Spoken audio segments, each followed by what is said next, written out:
Hi everyone, it's Courtney with the Markham Soul team at Berkshire Hathaway Foster Realtors, and I am back again with another edition of Beyond the Back Door. And this week I am talking about the myth of salt versus chlorine. A lot of times we hear people say, oh, it's a saltwater pool, and for some reason they don't think that that's chlorine, but it is. It's still chlorine. It's just chlorine in a different form. So instead of putting those little hockey pucks of chlorine tablets in your pool, you're putting it in as a chlorine gas.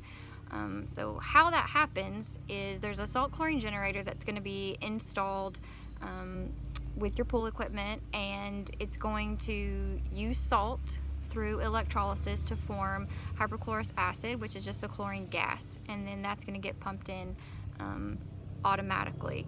So it's still chlorine, still same thing. I've heard a lot of people say, oh, well, we had to have salt because my kids are allergic to chlorine. That doesn't make any sense because it's still the same thing.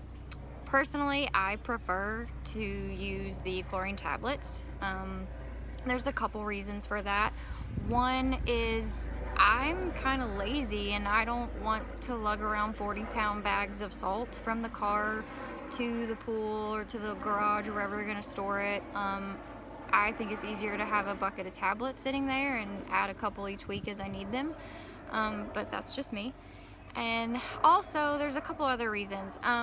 Salt water itself is corrosive. If you think about in the wintertime when we have ice and snow, we use salt, and think about what that does to roads and concrete and driveways, and it's very corrosive.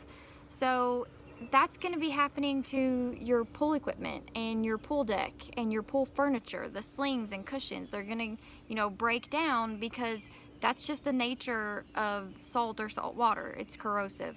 So I don't like that about it, especially I've always got a lot of kids jumping in and around my pool, and they're splashing water out all over the concrete, and I don't want that, pitting, crumbly after effect of, months and months and years of salt water on it.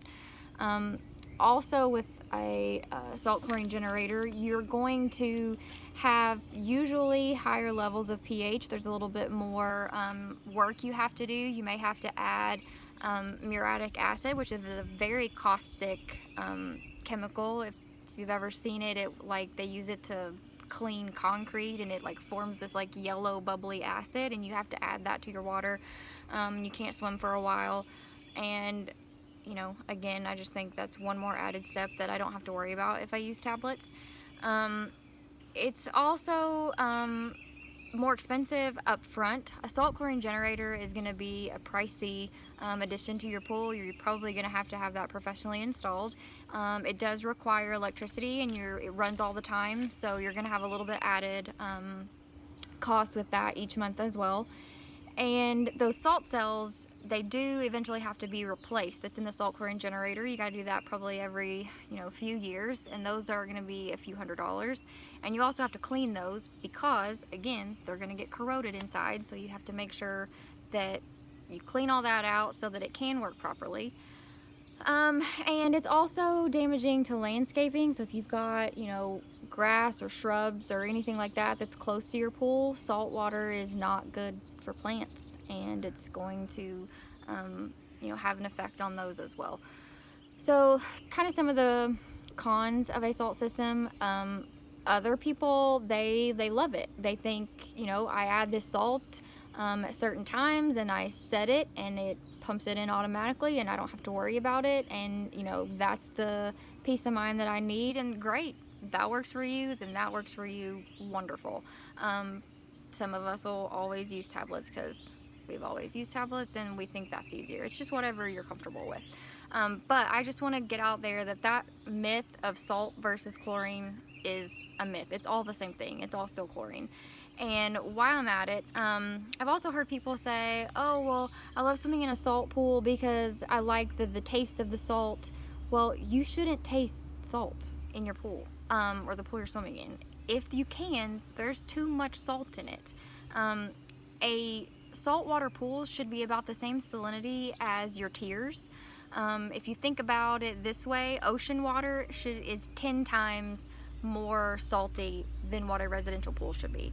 So if your salt levels are where they should be for your size pool, you should not be tasting salts. And that is another thing that because I did work for a pool store, people don't know the size of their pools, and it can really mess up when you're trying to balance your water and treat it. You need to know how many gallons you're treating, and many times people think that they have a lot more gallons than they do.